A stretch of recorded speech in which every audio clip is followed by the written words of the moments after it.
নরেন্দ্রনাথের মা ভুবনেশ্বরী দেবী ছিলেন একজন মহীয়সী নারী। স্বামী বিবেকানন্দ পরবর্তীকালে বহুবার বলেছেন, আমার জ্ঞানের বিকাশের জন্য আমি মার কাছে ঋণী। তার শিক্ষা দেওয়ার পদ্ধতি ছিল অদ্ভুত। একটি ঘটনা থেকে তা বোঝা যাবে। স্কুলে একদিন বিনা দোষে নরেন্দ্রকে শাস্তি পেতে হয়। ভূগোলের ক্লাসে নরেন্দ্রনাথ সঠিক উত্তর দিয়েছিলেন, কিন্তু মাস্টার মশাইয়ের মনে হলো তার উত্তর ভুল। তাই তিনি নরেন্দ্রকে শাস্তি দিলেন। নরেন্দ্র বারবার প্রতিবাদ করলেন, আমার ভুল হয়নি, আমি ঠিক বলেছি। কিন্তু এতে মাস্টারমশাই আরো রেগে গেলেন। বেত দিয়ে নির্দয়ভাবে নরেন্দ্রকে মারতে লাগলেন। বাড়ি ফিরে নরেন্দ্রনাথ কাঁদতে কাঁদতে সব কথা মাকে বললেন। মা তাকে সান্ত্বনা দিয়ে বললেন, বাছা, তোমার যদি ভুল না হয়ে থাকে তবে এতে কি এসে যায়? ফল যাই হোক না কেন, সর্বদা যা সত্য বলে মনে করবে তাই করে যাবে। মায়ের এই উপদেশের পরিপূর্ণ রূপ নরেন্দ্রনাথ দেখেছিলেন গুরু শ্রী রামকৃষ্ণের মধ্যে। শ্রী রামকৃষ্ণ বলতেন, আচরণেও কিন্তু দেখাতেন। সত্যই কলির তপস্যা। মা এবং গুরুদেব উভয়ের মধ্যেই যে সত্যনিষ্ঠার আদর্শ দেখেছিলেন তা সিও জীবনের প্রতিটি পদক্ষেপে রূপায়িত করেছিলেন স্বামী বিবেকানন্দ। পরবর্তীকালে বিবেকানন্দের কাছ থেকে জগৎ শুনেছে মহাবলিষ্ঠ এই বাণী, সত্যের জন্য সবকিছু ত্যাগ করা যায়, কিন্তু কোনো কিছুর জন্য সত্যকে ত্যাগ করা যায় না। ভুবনেশ্বরী দেবী নরেন্দ্রনাথকে আরো একটি শিক্ষা দিয়েছিলেন, আজীবন পবিত্র থেকো, নিজের মর্যাদা রক্ষা করো এবং কখনো অন্যের মর্যাদা লঙ্ঘন করো না। খুব শান্ত হবে, কিন্তু আবশ্যক হলে হৃদয় দৃঢ় করবে। মায়ের এই শিক্ষাগুণে ছোটবেলা থেকেই স্বামীজি শিখেছিলেন কিভাবে আত্মসম্মান রক্ষা করে চলতে হয়।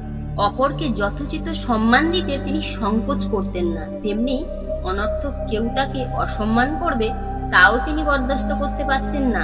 বালক নরেন্দ্রনাথকে একবার তার বাবার এক বন্ধু অযথা তুচ্ছ তাচ্ছিল্য করতে থাকেন। বাড়িতে মা বাবা কখনোই নরেন্দ্রনাথকে ছোট বলে অবজ্ঞা করেননি। নরেন্দ্রনাথের কাছে এরকম ব্যবহারটাই নতুন। অবাক হয়ে তিনি ভাবলেন, কি আশ্চর্য, আমার বাবাও আমাকে এত তুচ্ছ বলে মনে করেন না, আর ইনি কি না তাই ভাবেন।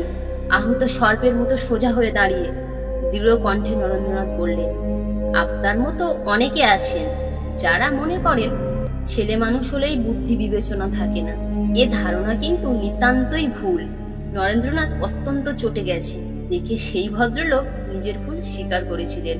কঠোপনিষদের বালক নচিকেতার মধ্যেও এইরকম আত্মশ্রদ্ধা দেখা যায়। নচিকেতা বলেছিলেন, অনেকের মধ্যে আমি প্রথম কিংবা মধ্যম, কিন্তু অধম আমি কখনোই নয়। নচিকেতা চরিত্র এই জন্যই স্বামী বিবেকানন্দের এত প্রিয় ছিল। নরেন্দ্র খুব সুন্দর গল্প করতে পারতেন।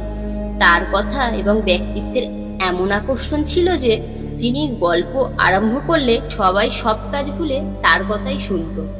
স্কুলের ক্লাসের ফাঁকে একদিন তিনি গল্প করছেন।